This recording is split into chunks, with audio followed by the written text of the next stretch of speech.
Who doesn't love a good psychological horror game? The twists, the cold sweat running down your forehead, the creaking floorboards, it's all part of the thrill. These games rely less on running for survival or fighting for your life. They focus more on giving you the creeps and keeping you on the edge of your seat. It's all about the feelings you experience while playing. During my search for these chilling games, I stumbled upon various types of psychological horror games, like Doki Doki Literature.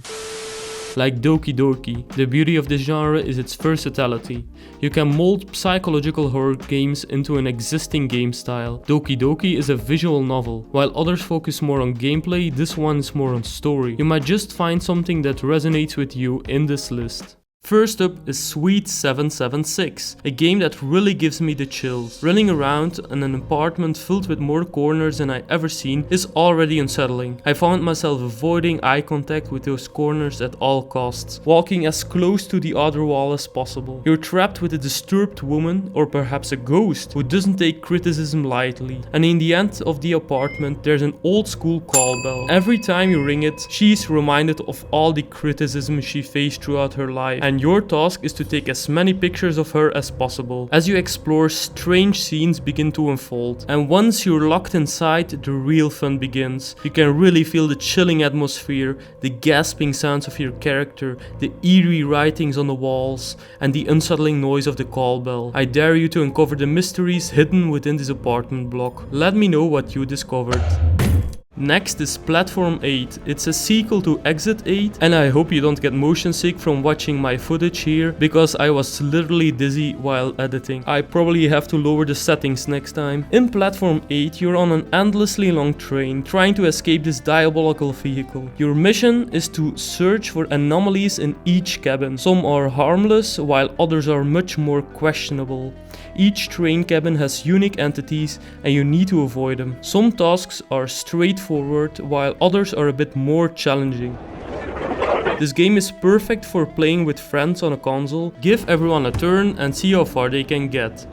Another game with similar vibes is Seeing Things. It gives off a bit more of a Five Nights at Freddy's feel, and in this game you have to survive from midnight to 6 AM by observing different rooms. In this case it's a museum. Try to click on all the anomalies you can find. Some stand out, like a public domain mouse, yeah, it's just Mickey Mouse, or paintings of an angel wings that come out of the portrait, while others are more subtle, like the eyes of a mask looking in different directions. I played this with a friend who spotted a stretched out face, and I was really impressed with his keen eye. Shout out to a friend for helping me out in this one. If you click on too many untouched spots, you're forced to click on cheese to escape the entity's grasp, and don't ask me why. There are a lot of anomalies in the game, so you can give it a try. Just try to survive till 6 AM. It's a nice game.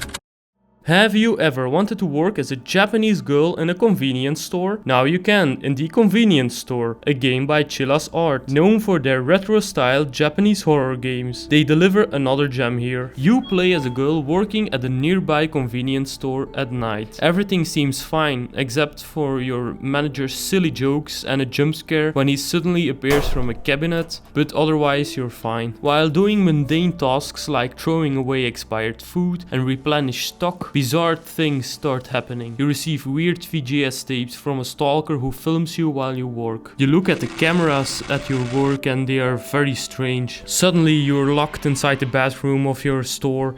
You don't know what to do. There are 3 different endings to discover, so let me know which one you get. I promised I wouldn't include survivor horror games, but I broke my own rule with Those Who Remain. You explore various locations in Dormont that are infected by some evil spirit. As you progress, you uncover pieces of a larger story. A significant mechanic involves light and darkness. You must illuminate your path to avoid these lurking evil spirits. There's also a sort of upside down world where you can explore, where puzzles combine with both realms, and while it doesn't have the same vibe as Outlast, the monsters in Those Who Remain aren't actively chasing you. They are part of a broader narrative, and I won't spoil any more. If you're intrigued, give it a try.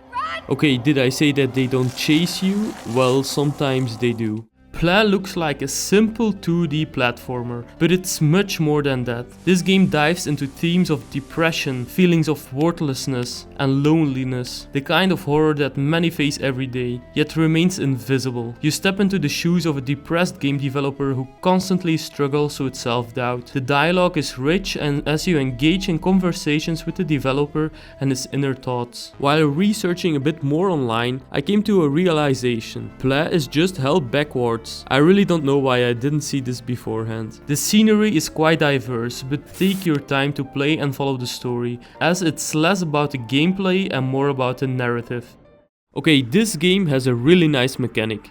In Who's Lila, you play as William, a guy without any emotions. He feels a bit like the character Dexter from the TV show Dexter. No worries, you are here to add emotions to his face. In each conversation, you have to give William the correct facial expression. If everything goes well, you smile. If you see a dead dog on the street, you feel sad. I have to say that in some games, I only play the demo version, like in this one. This game really looks interesting. It's also described as a reversed detective adventure game, and I'm a sucker for detective games, so I'm gonna give the full version a try. I will add in the comments which of the games have a demo, so you can try some of the games out for yourself.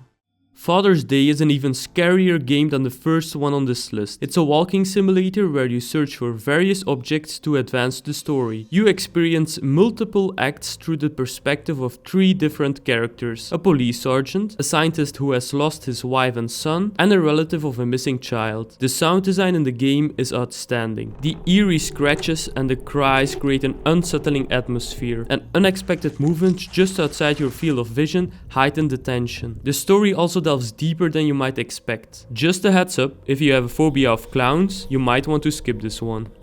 Lastly, we have Buckshot Roulette, a simple game that's basically Russian roulette with a horror twist. You find yourself in a club playing against an awful looking dude, the shotgun gets loaded and your goal is to avoid getting shot. You play 3 rounds with the last 2 including items that can heal you, lock this creepy character out, deal double damage, and more. The game is straightforward and short. It's not particularly a memorable game, but at least you get a glimpse of how it looks. I hope you like this list of psychological horror games. There are so many of them because it's an easy genre for indie game companies to make them. It's not that they are always bad, but this way there are more ways to create more creative psychological horror games. Like, comment and subscribe if you like this video, and I'll see you in the next one.